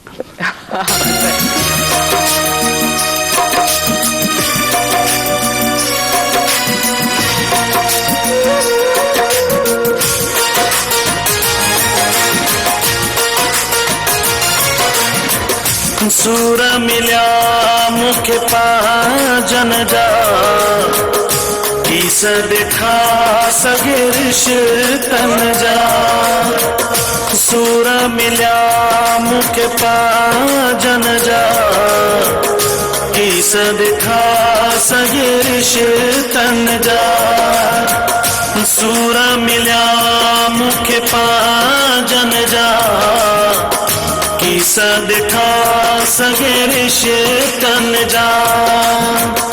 धारिया पोइ बि रहमता कनि दर्द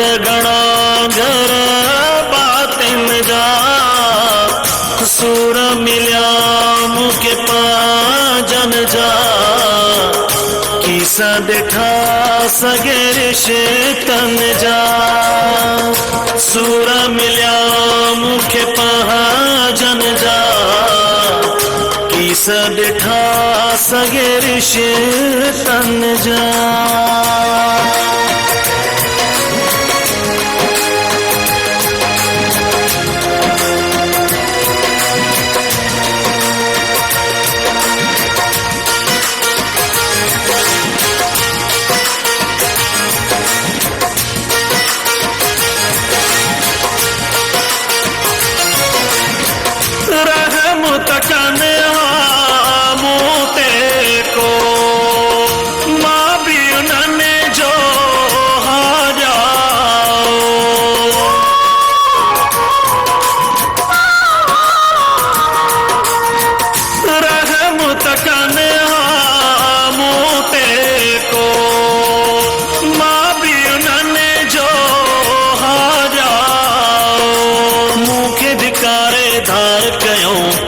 विखते नौ बार कयूं मूंखे धिकारे धार कयूं विखते नौ बार कयूं ज़ुल्म सठा मां त पंहिंजन जा छा मां ॾसियां अंदर कारन जा सूर मिलिया मूंखे पंहिंजन जा किसा ॾिठा सॻे बातिन जा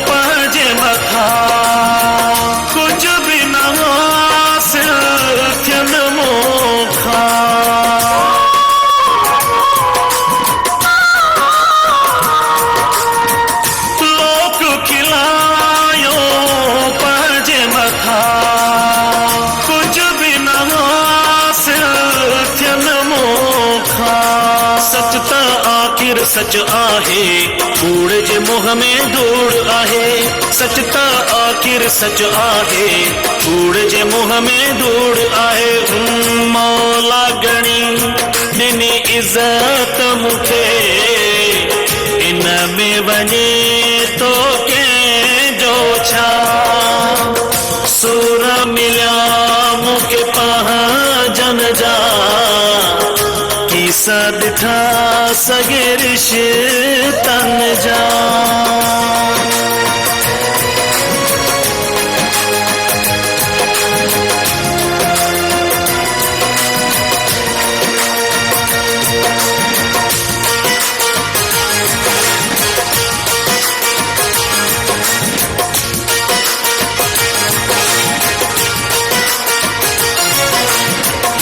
देश छॾे परदेस वयम ख़ालिद पंजन खां दूर रहम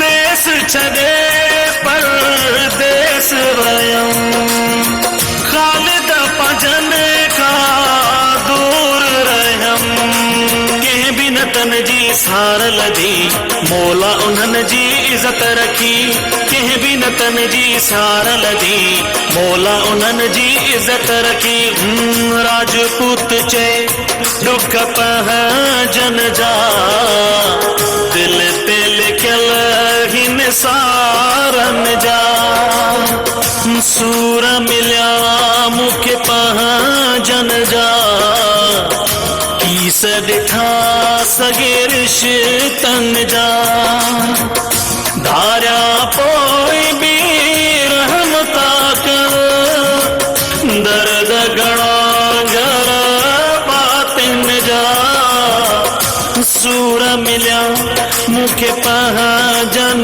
जा किस ॾिठा सॻे रिश्तन जा सूर मिलिया मूंखे पहाजन जा किसा ॾिठा सॻे बातिन जा। जबरदस्त पर नाज़रीन ये वक्त शॉर्ट कमर्शियल ब्रेक जो ब्रेक से अल्लाह से इन प्रोग्राम से ताउन के टपाल मेज़बान जेके ॿुधाए रिश्तनि जो मान सिंध जी मेज़बानी जो राज़ भी टपाल मेज़बान चाहे है काॾे न वञिजो असां सां गॾु रहिजो।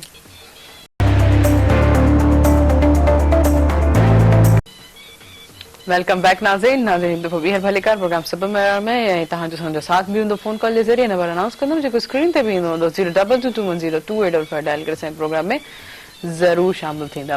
जितना दिन एतिरी ख़ूबसूरत कचहरी हली रही है ख़ासि तौर ते मुंहिंजी प्यारी भेण अवेयरनेस जे हवाले सां पंहिंजी सोशल लाइफ खे उन्हनि कीअं कयो त ॾिसो पंहिंजे वालिद साहब वटि जॾहिं उन्हनि जी शादी कोन थी हुई त उनखे उहो मौक़ो कोन मिलियो लेकिन किथे न किथे पाबंदियूं रिस्ट्रिक्शंस वग़ैरह अची थियूं वञनि न्याणी जे हवाले सां पढ़ाई जे हवाले सां बि या आउटिंग जे हवाले सां बि मतिलबु अहिड़ा कुझु फैमिलीज़ हूंदा आहिनि त इलाही जेको आहे बाउंडेशन्स घणियूं रखंदा आहिनि त पर आउं चवंदी आहियां त ॾिसो बाउंडेशन्स एतिरियूं ॾियणु घुरिजनि त जेतिरो हू हिकिड़ो ॿार तव्हांजो हिकिड़ी न्याणी जेके त अफोर्ड करे सघे केयर ज़रूरी आहे एहतियात ज़रूरी आहे छो त ॾिसो मुआशिरो ॾिसो डे बाय डे केतिरा जेके हादसा जेके आहिनि रिप चवनि था नंढनि ॿारनि सां एतिरियूं ज्यातियूं थियूं थियनि चाहे उहो नंढो छोकिरो हुजे या छोकिरी हुजे इहे सभु शयूं पेरेंट्स खे यकीननि सोचनि था इन जे लाइ हू असां लाइ इलाही पॉज़िटिव ऐं इलाही केयरफुल हूंदा आहिनि त किथे न मुंहिंजे ॿार खे कोन नुक़सानु थिए न लापना निका अहिड़ी ॻाल्हि मुंहिंजी ॻाल्हि न थिए त पेरेंट्स इहे सभु शयूं रखी करे उहे पंहिंजी जॻह ते बि सही आहिनि ऐं उन सां गॾु गॾु न्याणियुनि खे इहो बि चवणु चाहींदमि तव्हां किथे बि कमु थियूं कयो किथे बि तव्हांजी जीअं जॉब जे हवाले सां या स्टडी जे हवाले सां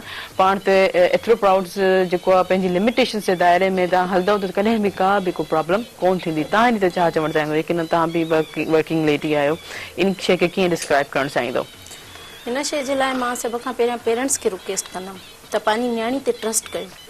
ट्रस्ट हिकिड़ी वॾी शइ आहे मतिलबु जीअं तव्हां सुठी ॻाल्हि कई त अवेयरनेस ॾियो नंढेपण में ई अॼुकल्ह जो माहौल अहिड़ो आहे त असां ॿारनि खां का शइ लिकाए रखी नथा सघूं उन्हनि खे अवेयरनेस ॾियो त माहौल में ॿाहिरि छा थो हले तव्हांखे पाण खे कीअं सेफ रखिणो आहे न सिर्फ़ु छोकिरियुनि खे बल्कि छोकिरनि खे बि उन्हनि खे अवेयरनेस ॾियण खां पोइ उन्हनि ते कॉन्फिडेंस उन्हनि खे ॾियो डेवलप कयो उन्हनि जो कॉन्फिडेंस डेवलप कयो ऐं उन्हनि ते ट्रस्ट कयो। हाणे जीअं ॾिसो मां पंहिंजे प्रोग्रामनि में जिथे बि वेंदी आहियां पंहिंजी बेबी खणी वेंदी आहियां मुंहिंजा पुट बि मूंसां हूंदा आहिनि पर ख़ासि तौर ते मां बेबी खे रखंदी आहियां छो त मां चाहियां थी त हीअ जीअं ॾिसे ॿाहिरि निकिरे हिन जे अंदरि कॉन्फिडेंस अचे ऐं हीअ जॾहिं वॾी थिए त हिन ते मुंहिंजो एतिरो ट्रस्ट हुजे ऐं मां हिन खे जॾहिं अकेलो बि छॾे ॾियां पढ़ण जे लाइ या कंहिं वर्क जे लाइ हीअ डीलिंग करे वञे त असां जेसीं ताईं पेरेंट एज़ अ पेरेंट पंहिंजे ॿारनि ते ट्रस्ट न कंदासीं सेखारींदासीं न त उन्हनि जे अंदरि उहो कॉन्फिडेंस नूर फातिमा कीअं आहियो ठीकु आहियो? हाँ ऐं ख़ासि तौर ते जॾहिं मम्मा जी ॿुधाए बि तव्हांखे गॾु पाण सां गॾु खणी वेंदा आहियो इतफ़ाक़न अगरि तॾहिं तव्हांखे गॾु न खणी वञे त पोइ घर में छा कंदा आहियो? मां पढ़ाई कंदी आहियां खेॾंदी आहियां। हा पढ़ाई कंदा कहिड़ी क्लास में आहियो?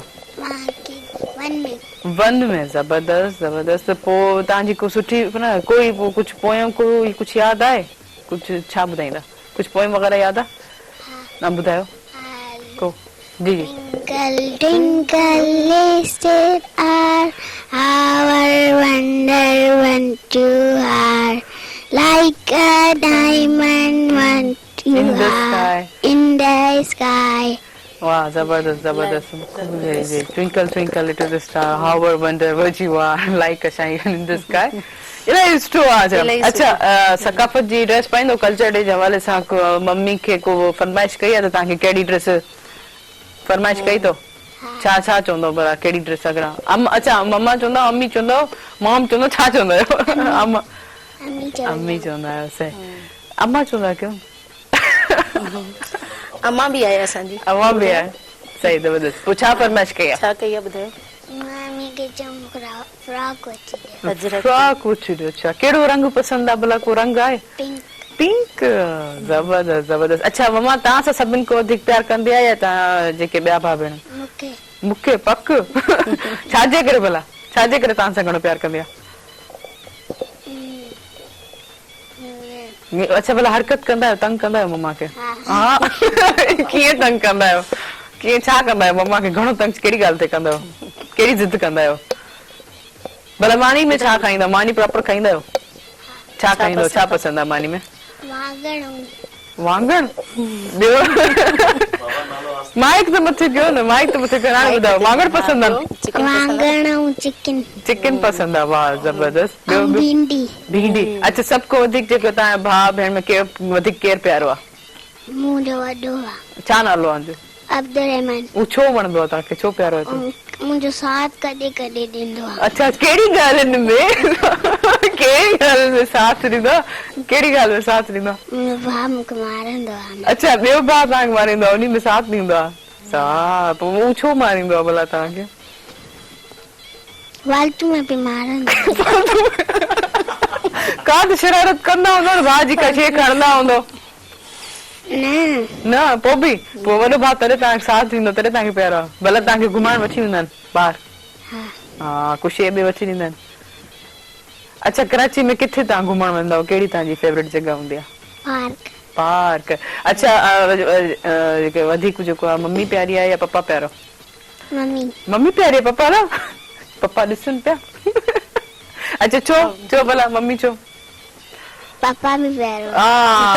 सियासी प्यारो याद अची वियसि मूंखे, ॾिसनि पिया। ऐं हालांकि पापा वधीक प्यारो। अच्छा, रांदीका कहिड़ा वणंदा? खाधो पचाइण वारा। खाधो पचाइण वारा? चिकन? अच्छा, पोइ माना छा शइ तव्हांखे जेको चिकन जेको वग़ैरह, त पोइ तव्हां छा सुठी शइ भला ख़्वाहिश आहे त तव्हां पचायो पाण? चिकन पचाए। चिकन पचाईंदो? वाह जबरदस्त।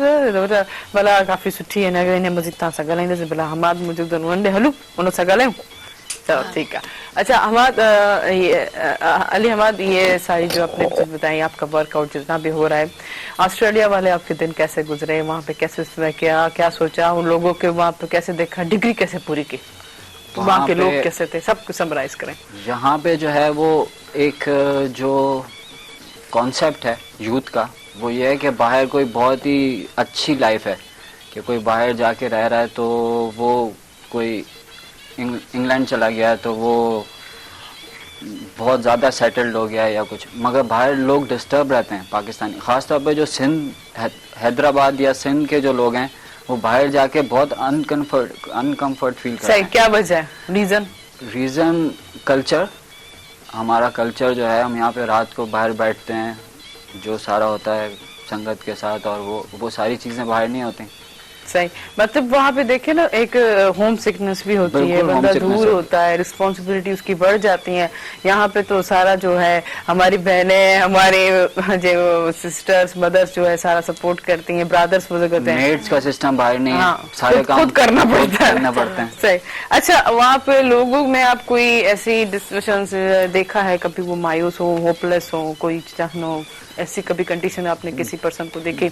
जो मैंने ऑब्जर्व किया वो ये कि अमेरिकन्स या ब्रिटिशर्स उनसे ऑस्ट्रेलियंस बहुत अच्छे हैं, बहुत केयरिंग हैं, और वो बहुत ज़्यादा ख्याल भी रखते हैं। सही, कैसे कैसे कैसे ख्याल रखते हैं? ओवरऑल, जैसे कि अगर आप अपनी गाड़ी में जैसे लिख के गए कि गॉन फॉर प्रेयर्स, तो वो आपकी नो पार्किंग से भी गाड़ी नहीं हटाएंगे। अच्छा जी, तो बहुत ज़्यादा ख्याल करते हैं। अच्छा, जबरदस्त, मतलब इथिक्स का उसका बहुत ख्याल करते हैं। सही। अच्छा, और आपने उन्होंने क्या चीज़ बहुत अच्छी देखी जो आपको पसंद आई, और इसके अलावा? कि यही वो जो अभी कॉल आई थी, उन्होंने भी कहा था कि साइबर बुलिंग, तो ये यूजुअली जो है रिलीजियस मैटर्स पे सही सही। मैं तो आपसे कुछ और पूछ रही हूँ, तो वहाँ पे ऐसा कुछ नहीं है। ऐसा कुछ नहीं है। सही सही। अच्छा, ये जो बेहतरीन जो लेजेंड फुटबॉलर है मैराडोना का आज इंतकाल हो गया, उनका इंतकाल हुआ, क्या कहना चाहेंगे उन पे? उसके वो मेरे आइडियल हैं, बचपन के फेवरेट हैं, सबके ही जो फुटबॉल के फैंस हैं, सॉकर के जो फैंस हैं, तो आज जो है वो बहुत ही एक स्पोर्ट्स के हवाले से सैड डे। मैं खुद नेशनल बैडमिंटन चैंपियन रह चुका हूँ पाकिस्तान का, जबरदस्त। तो मीडिया से पहले बैडमिंटन खेलता था, तो स्पोर्ट्स वालों का जो है वो आज एक ब्लैक डे है। सही सही, यकीनन इतनी बड़ी लेजेंड हस्ती जो है इस दुनिया से चली गई, और वो काफ़ी तरह के वो बंदाव थे, उसको पसंद करते थे, और यकीनन ये एक चीज़ होती है कि इंसान ऐसा चला जाता है फिर। अच्छा, आपने स्पोर्ट्स को, अब ये स्पोर्ट्स क्यों छोड़ा आपने? ये अब मीडिया में जो है वो फिर और कुछ करने का टाइम ही नहीं मिलता। अच्छा, मतलब इंटरेस्ट यहाँ पे। और एक बात मैं मैराडोना की और बताऊं कि जो नंबर 10 वो शर्ट पहनते थे, अब जो बेस्ट प्लेयर दुनिया का होता है वो उनकी वजह से 10 नंबर लेता है। अच्छा, सही सही, ये एजाज उनको ये जाता है। उनको जाता है एजाज। तो यकीनन ये नंबर्स उनके लिए बड़ी मेहनत मायने रखते हैं। जी। अच्छा, मजीद अभी आपने अपने वर्क के हवाले से क्या सोचा है, आप क्या करना चाहते हैं? अभी इंशाल्लाह हम ट्रेन कर रहे हैं, जो हमारे पास आते हैं उन सबको। उसमें ट्रेनिंग में क्या फर्स्ट स्टेप होता है, आपकी क्या मेथोडोलॉजी है? उसमें सबसे पहले तो प्रोडक्शन, सही, के पहले सेंस आ जाए कि प्रोड्यूस क्या करना है, सही, फिर कंटेंट, फिर उसको एयर कैसे कराना है, सही करना है, सही, फिर उसके लिए स्पॉन्सर्स कैसे ढूंढने हैं। सही। अच्छा, कितनी वीडियोस अब तक आपने बनाई? मैंने बहुत बनाए हैं, मुझे याद नहीं है। फिर भी कितनी पजीराई मिली, क्या देखा उस चीज? Hundreds of them. इसी वर्क पे सूफिज्म पे वर्क पे आपने इतनी सारी बनाई। तो सबसे ज्यादा आपकी पसंदीदा कौन सी रही जो आपको? वो तो ऐसे बोलते हैं ना कि जो आप काम करते हैं, वीडियो हो गया, वीडियो सॉन्ग हो गया, डॉक्यूमेंट्री हो गई या टेलीफिल्म हो गई, तो वो ऐसा होता है कि it's like your on child. सही। तो उससे हर एक से ऐसे ही होता है, सही, सभी फेवरेट होते हैं। जो भी प्रोजेक्ट हो उसमें इतना इंटरेस्ट और अपने बच्चों की तरह, मतलब इतनी रिस्पॉन्सिबिलिटी की तरह आप उस पर काम करते हैं। सही, तो ये ऐसा होना चाहिए। अच्छा, इस फील्ड में आप एज ए जो आप काम कर रहे हैं, वो तो आप काम करवा रहे हैं इस चीज पे, आप क्या कहना चाहेंगे यूथ को? इस फील्ड में आना चाहिए, नहीं आना चाहिए? बिल्कुल आना चाहिए। और एक कॉन्सेप्ट बहुत गलत है कि मीडिया में नहीं जाना चाहिए या कुछ, मगर बिल्कुल आना चाहिए। आप आके सीखें, उसके बाद फिर अगर आप सोशल मीडिया में स्विच करना चाहते हैं, आपको वहाँ पे ज़्यादा अर्निंग मिलती है तो उधर स्विच कर लें। सही, मगर बेस जो है वो आपको पता होना चाहिए ना, तो वो यहीं से मिलेगी। सही, मतलब आप कहते हैं कि इस हिसाब का टैलेंट और अच्छा पढ़ के करना चाहिए या देख देख के सीख के करना चाहिए? दोनों तरीकों से कर सकते हैं, मगर बेहतर क्या है आपकी नजर में? बेहतर करके ही आता है। मतलब ये जो डिग्रीज वगैरह होती हैं, जैसे मैंने बताया ऑस्ट्रेलिया में भी यही है कि वहाँ पे असाइनमेंट्स देते हैं टोटल। सही। वहाँ पे थ्योरी पे इतना कोई कुछ नहीं है, वो आपको बता देते हैं ये एडिटिंग में ये बटन ये करता है, ये बटन ये करता है, फिर वो असाइनमेंट दे देते हैं, आप जाओ करके लाओ। अच्छा, तो उससे जो है वो आपको ज्यादा सीखने को मिलता है। जो जब हम यकीनन प्रैक्टिकल करते हैं तो वो बार बार हमारे माइंड में वो रिपीट होता जाता है, वो मेमोरी में कहीं से भी नहीं जाता। लेकिन इसी तरह की थ्योरी पे अब काफी डिपार्टमेंट्स जो हमारे हैं काम भी कर रहे हैं थ्योरिकल के हिसाब से। अभी जैसे ऑब्जेक्टिव भी हो गया, वो भी बेहतर है ऑब्जेक्टिव के पेपर्स के हवाले से। शॉर्ट्स में अच्छा, हमारे सिंध में इतना टैलेंट है, हम थोड़ी सी बात ज्यादा समझ जाते हैं। इसी हवाले से अगर कोई इंटरेस्ट लेता हो, कोई टीचर है कि परवीन साहब ऐसे ज़्यादा बिहेव करेंगी क्योंकि वो खुद टीचर हैं, तानी के कीअं था ॾिसो त जेकॾहिं हिकिड़ो स्टूडेंट आहे क्लास में टेंशन आहे, काफ़ी कुछ स्टूडेंट आहिनि जजमेंट माइंड हूंदो आहे उन्हनि जो, उहो जल्दी सां कैच करे वठंदा। असांजे सिंध में इन टैलेंट खे कीअं था ॾिसो तव्हां? इहो टैलेंट असां वटि माशाअल्लाह अल्लाह जी तरफ़ां हिकिड़ो चवंदा आहिनि ख़ुदादाद सलाहियत, इहा अल्लाह जी तरफ़ां असां सिंधियुनि खे मिलियल आहे। ऐं जीअं अदा ॾिसो माशाअल्लाह उर्दू स्पीकिंग आहिनि ऐं सिंधी सूफ़ीज़म ते कमु कनि था, मां एप्रिशिएट कंदमि अदा खे। त इहे असां जीअं हाणे ॿियो असां वटि अदा माज़रत सां मुंहिंजी प्यारी भेण, मां हिते तव्हांखे थोरी टू इंटरप्ट कंदमि, लेकिन ब्रेक वठणु ज़रूरी आहे, ब्रेक अची वियो पोइ कंटिन्यू था कयूं। नाज़रीन, हीउ वक़्तु शॉर्ट कमर्शियल ब्रेक जो, इन प्रोग्राम 57 के टपाल मेज़बान कार्यक्रम जो, असां सां गॾु रहिजो।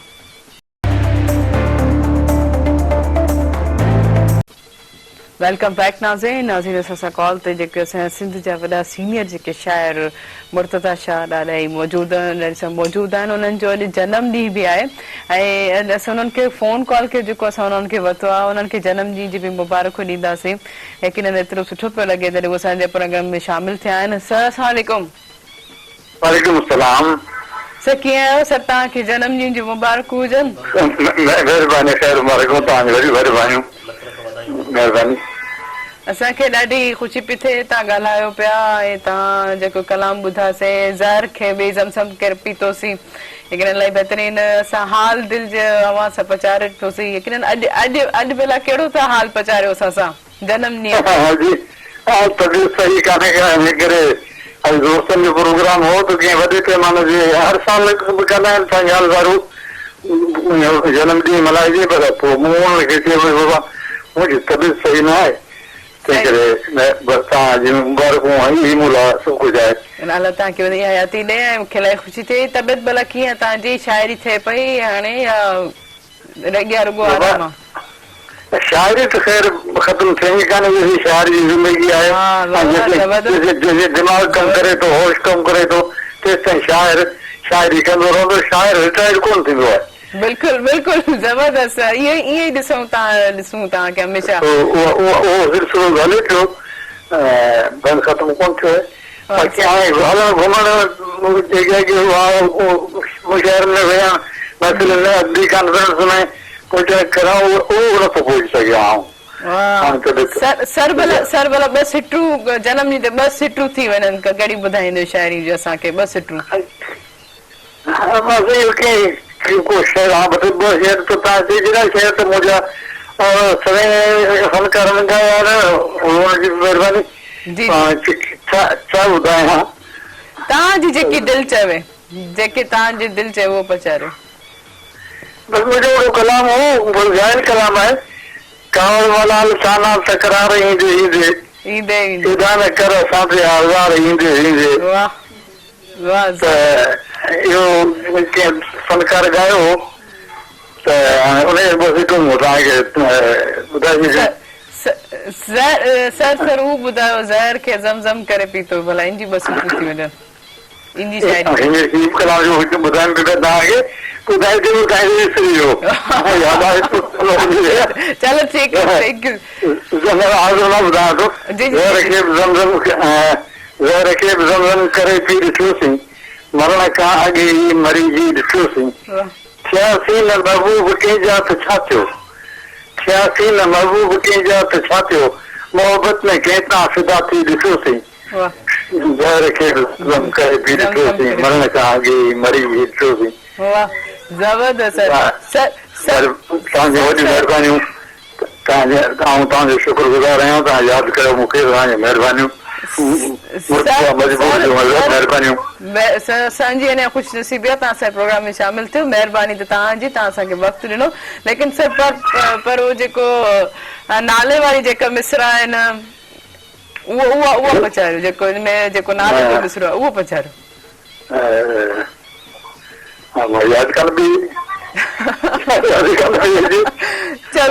चलो ठीक है सर, ठीक है, thank you so much, thank you so much, thank U. मूंखे इलाही ख़ुशी थी। बाक़ी छा चवणु चाहींदो मुस्तफ़ा फारूक साहिब?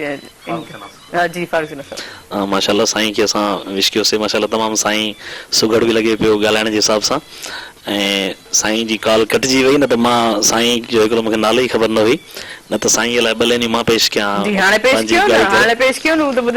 साईं जो नालो अलाए छा, मुर्तज़ा शाह। अच्छा, साईं जे लाइ लाइनियूं 2 टे।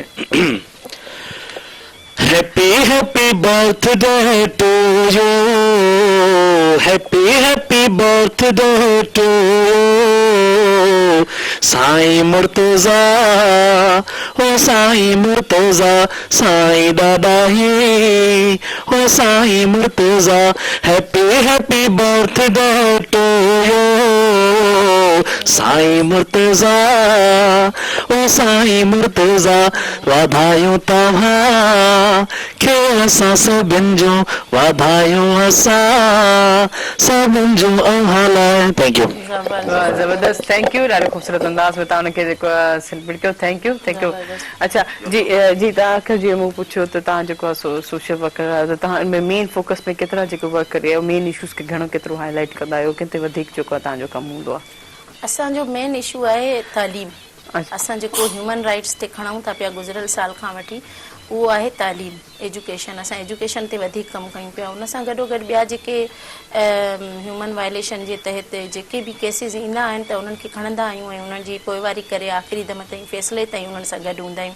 पर असां तइलीमी सेमिनार करायासीं सखर में, रोड़ीअ में, खिरपुर में, कराचीअ में, सचल ॻोठ में। पोइ उन्हनि ऐं तइलीमी सेमिनार कराए असां उन में पेरेंट्स खे अवेयरनेस ॾींदा आहियूं त तव्हां पंहिंजी नियाणियुनि खे पढ़ायो। काफ़ी इलाही सुठी गुफ़्तगू थी, लेकिन वक़्तु असांजो जेको आहे टपड़नि जो पुॼाणी ते पहुता, शॉर्ट में तव्हां ॿुधाईंदा अची करे कीअं लॻो? प्रोग्राम में से? ज़बरदस्त लॻो माशाल्लाह, तव्हांजो सेट, तव्हांजी कंपेयरिंग ऐं मेहरान टीवी चैनल ते अची करे हिन सेट ते ॾाढी ख़ुशी थी, तमामु सुठो लॻो ऐं लख थोरा अव्हांजा अव्हां असांखे इनवाइट कयो। थैंक यू नूर फातिमा, तव्हां भी असांजे प्रोग्राम में आयो, thank you so much. Ali Ahmed, कैसा लगा आज प्रोग्राम में आके? माशाल्लाह ज़बरदस्त, ऐसा लगा जैसे अपने घर में आए। और जो बाकी सिंधी चैनल्स हैं उनको भी अब मेहरान को फॉलो करना चाहिए। Thank you so much. जी फारूक चन्ना साहब, तव्हांखे कीअं लॻो अची करे? माशाल्लाह तमामु बहितरीन, तमामु सुठो, ऐं उमेद इहा आहे त मेला मोहबतनि जा मचदा रहनि सदाईं, छो जो हीअ सकाफ़त आहे। अल्लाह साईं इंशाल्लाह तव्हांजो जेको वींदे हिकिड़ो गीत बि ॿुधंदासीं, लेकिन उन अॻु में पंहिंजे व्यूअर्स खां मोकिलाणी कंदमि। थैंक यू तव्हां सभिनी महिमाननि जी महिरबानी। Thank you so much. जीअं त नाज़रीन, असांजो वक़्तु पंहिंजे प्रोग्राम जो पुॼाणी ते पहुतो आहे। इंशाल्लाह जेको आहे वरी सुभाणे ॿीहर मुलाक़ात थींदी। हिन प्रोग्राम सां ताउन कयो हो टपाल मेज़बान ॿुधाए रिश्तनि जो मान ऐं सिंधी मेज़बानी जो राज़ बि टपाल मेज़बान चाहे आहे। तेसिताईं पंहिंजी होस्ट तेरी मान खे ॾींदा इजाज़त, दुआउनि में यादि। अल्लाह हाफ़िज़। पर वींदे फारूक चन्ना सां हिकिड़ो